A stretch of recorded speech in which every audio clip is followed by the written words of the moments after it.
Today, I'm enjoying a cup of Luo Chun. For those of us that appreciate and enjoy green teas, we find pleasure and enrichment in the wide variety from different countries and countless microclimates. Luo Chun has earned its place amongst the other 10 famous teas of China. Let's take a closer look at just why Luo Chun is so wonderful and highly regarded. Come along on a tea garden journey to the place of Luo Chun.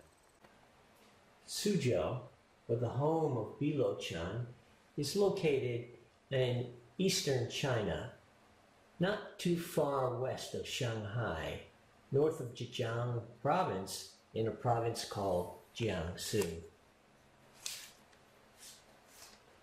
The interesting thing about Luo Chun is that it comes from a place with a very famous lake and a very famous tradition for producing amazing tea.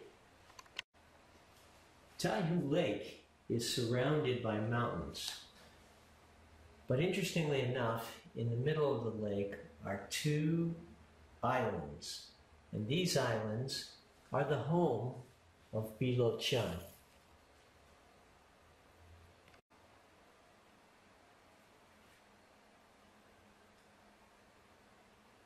Luo Chun gets its name, spring jade snail, because of the curly little shape that the leaves are formed in. This was originally all done by hand. It is now done with a certain type of equipment that's been developed to duplicate the motion of man. Characteristic of the tea is the fine down that resides on the buds of the tea leaves.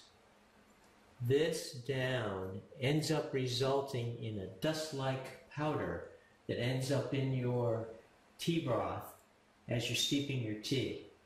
This is one of the defining characteristics of a quality Luo Chun.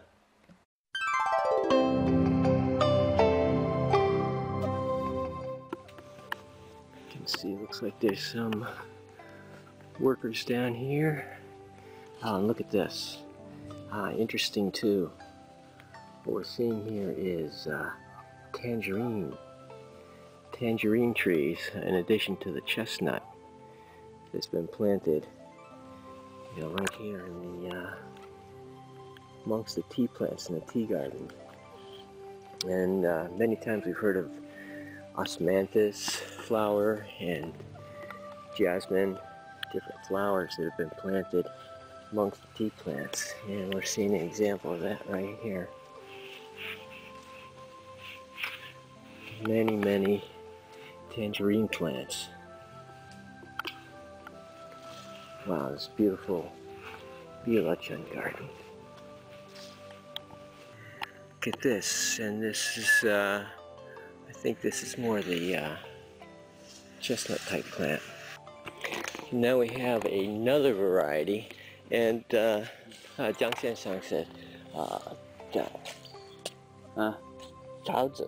桃子, and I think, based on these leaves, looks to me like this is a peach variety.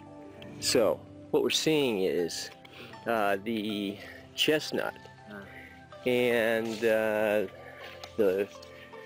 tangerine, and now the peach, all growing here amongst the tea plants. Banit, yeah, this is the chestnut.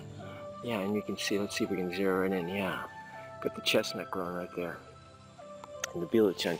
This is this is really the best example or one of the best examples that I've seen of the extensive use of the fruit for the shade growing, and I would think because of the fragrant blossom that's growing here, with the Luo Chun all down below.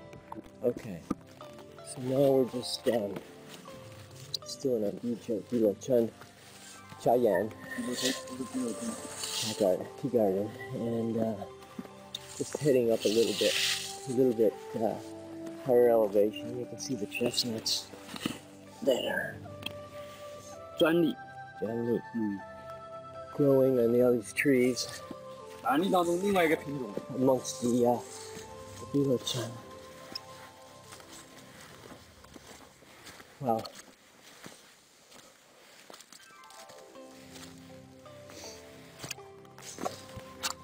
So it's 小心啊！ yeah, kind of slippery. This path, you can see that it's got some, like moss growing here. Kind of bending over, but here we're coming out. Look at this really nice. Wow. Okay, here's a good, nice view of a really nice pocket right here. 风景， Ah, 比如村， Luo Chun, yeah, I know. What we can see here, off in the distance, see the village. Wow, quite beautiful. Quite beautiful. So, once again, tea people, here we are in tea heaven. This time the Luo Chun variety. And you see the beautiful village. Yeah. Yeah. And Mr. Zhang here. Hey. Beautiful, beautiful garden. Amongst this, to a great extent, shade-grown Luo Chun. Getting warmer. They're climbing up this hill. Hey, interesting too, the way they're using the stone here to create the different layers and path.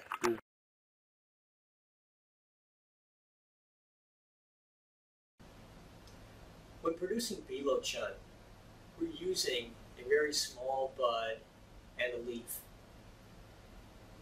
The tea is produced in such a fashion that the down that's growing on the small bud is going to release from the bud, and it's going to end up with the material that you're going to eventually steep.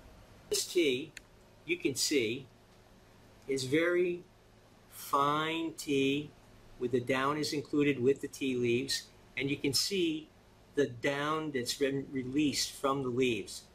This is inherent with the process of producing Luo Chun.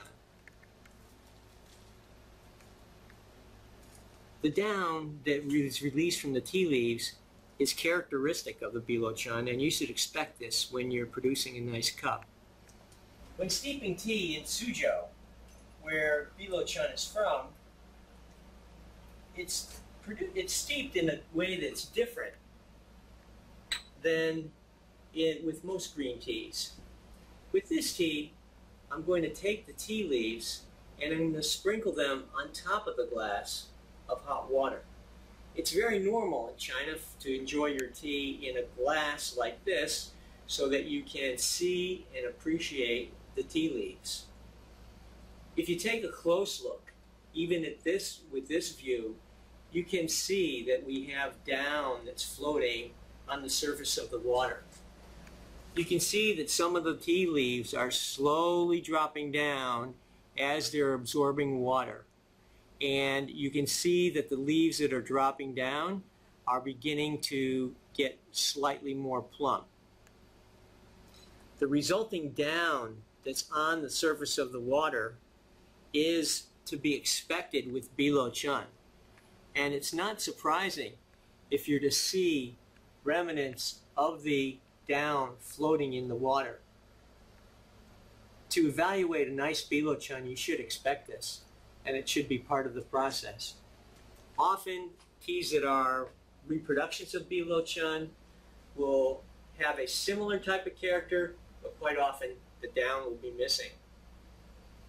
As the tea leaves are absorbing the water and they're starting to soak in, what you will notice is that the tea color is starting to reach a nice pale golden color.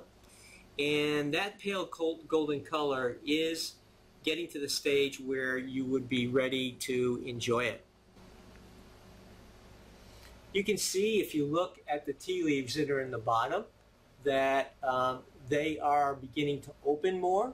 And as they do, if you take a close look, you're going to see that there's a combination of small leaves and buds there, and you're going to be able to get a really good sense of the size of these tiny buds. It's not unusual with this type of tea to have it take, 6,000 or more small buds to produce just 1 kilo of tea.